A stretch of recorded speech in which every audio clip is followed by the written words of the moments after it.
গোলরক্ষক র্যাঙ্কিংয়ের তালিকায় 2 নম্বর স্থানে রয়েছেন এমিলিয়ানো মার্টিনেজ, আর্জেন্টিনার। মার্টিনেজ প্রিমিয়ার লিগে অ্যাস্টন ভিলার সাথে এবং আন্তর্জাতিক মঞ্চে আর্জেন্টিনার সাথে তার খেলার ক্যারিয়ারের প্রথম মাঝখানেই অবিশ্বাস্য।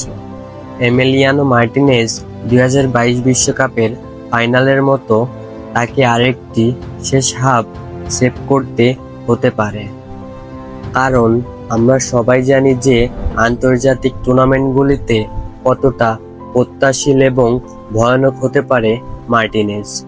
গোলরক্ষক র্যাঙ্কিংয়ের শীর্ষস্থানে অর্থাৎ 1 নম্বর স্থানে রয়েছেন অ্যালিসন বেকার, ব্রাজিলিয়ান। ব্রাজিলের অ্যালিসন এই র্যাঙ্কিংয়ে 1 নম্বরে থাকা ছাড়া আর কোনো উপায় ছিল না। তিনি লিভারপুল শর্ট স্টপারও। মার্টিনেজের মতো